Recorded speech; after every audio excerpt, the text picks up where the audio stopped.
I'm in the oil tunnel. I'm in Darwin, at the top end of Australia in the Northern Territory, city of Darwin.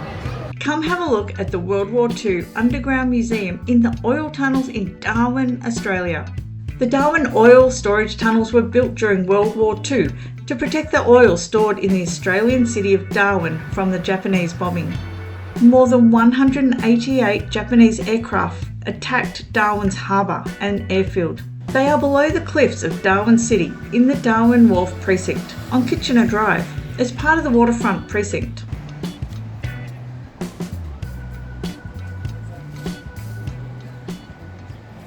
Yeah, you'll come back out this way. Okay. So, yeah, you can't get lost.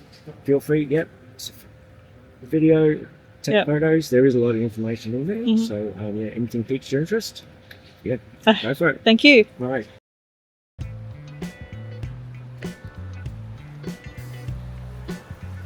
Darwin is in the Northern Territory in Australia, at the top end. This is a hidden gem in Darwin. I found it by accident whilst visiting the Darwin waterfront. Buy your ticket at the door, $12 Australian, pay cash or card.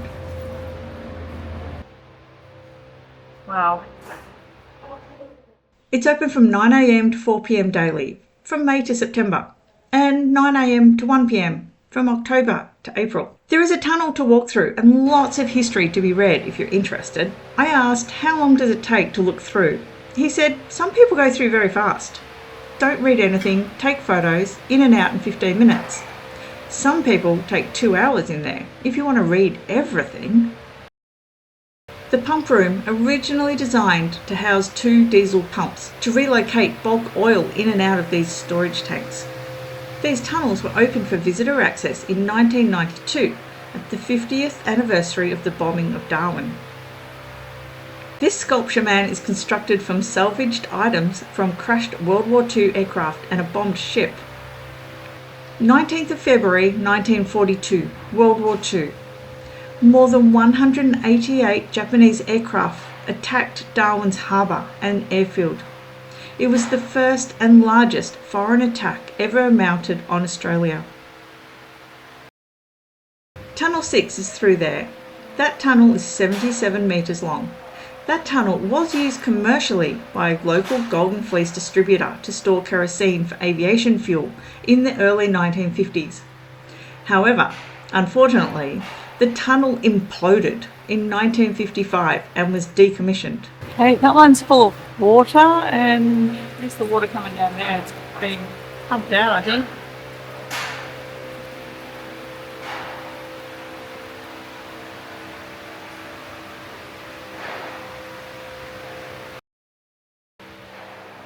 It's quite low walking through this small adjoining tunnel. I am quite tall. These oil storage tunnels were made by the Civil Construction Corps, and they never actually stored oil in them. There are 6 oil tunnels, and they were ultimately never used.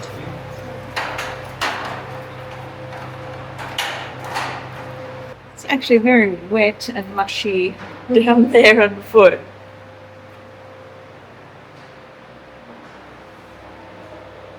Oh, we're going in there. Wow, that's huge. Tunnel 5. It's noisy in the tunnel from the fans that are running. Hi, I'm Linda. I'm here as a travel guide, so you know what to expect. Can plan your travels for a better experience. To travel better.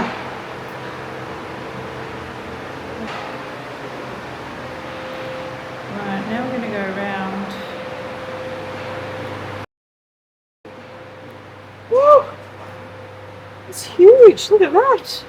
Tunnel 5 is 172 metres long. You can walk the whole length of Tunnel 5. Wow, check out this tunnel. World War II Oil Storage Tunnels.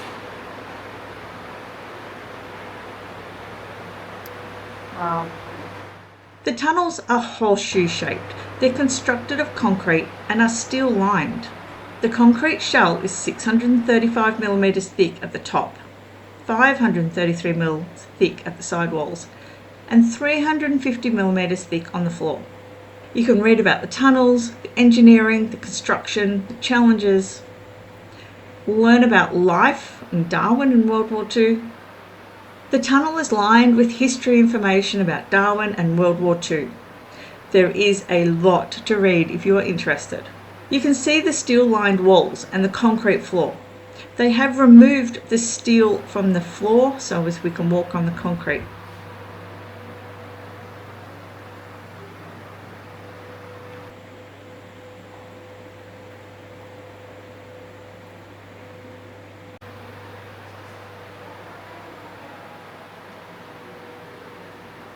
There are a couple of seats to rest if you need. Read about Darwin's waterfront timeline. There are 3 panels of timeline history here. Is this a tank or a tunnel? It's a tunnel, but as you saw in tunnel 6, that's still holding water. The tank floor is still intact and it's making that tunnel a tank. By the time the tunnels were completed, the risk from bombing had gone and the tunnels never stored oil. Today, tunnels 5 and 6 are open for visitors. The oil tunnels were built as an alternative to above-ground oil storage facilities at Stokes Hill. There was 11 above-ground oil storage tanks. 7 of them were destroyed in air raids.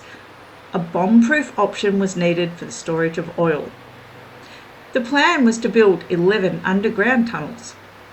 But when peace was declared in 1945, 6 of the storage tunnels had been completed.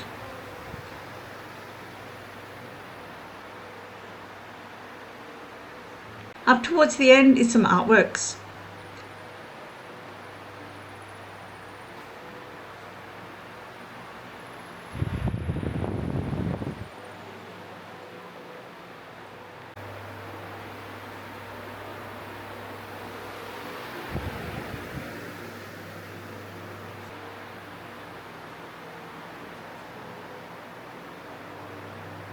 The tunnel is slightly leaking in some places.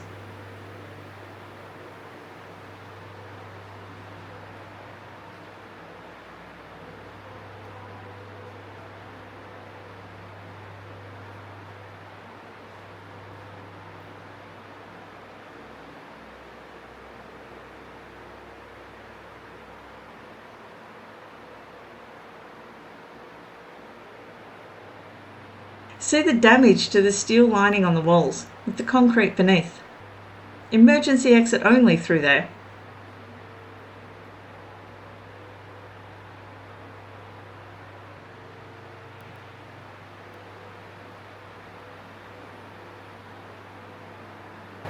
Wow, how cool! Fascinating.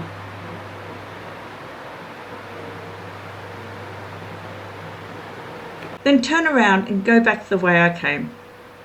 As the guy at the door says, you can't get lost. Just one way in, one way out.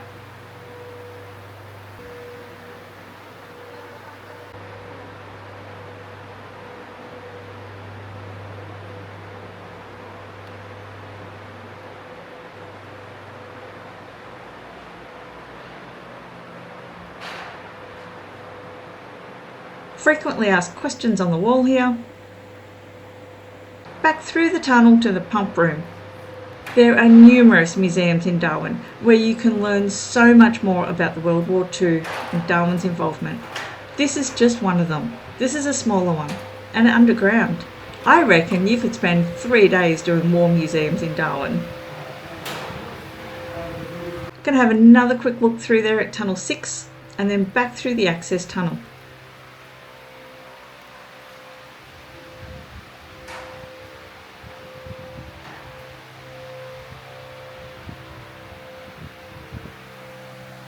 I spent half an hour in there. I do recommend a visit to the oil tunnels if you're in Darwin, NT, Australia, up the top end.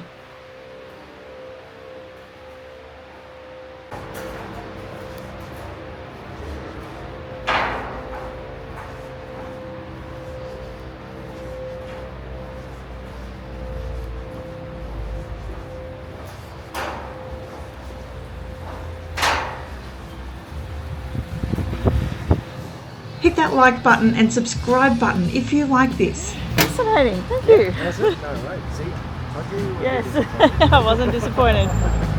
Subscribe, it's a bookmark, so you can find me again. It helps my channel to grow. Happy travelling, stay safe, and enjoy the journey.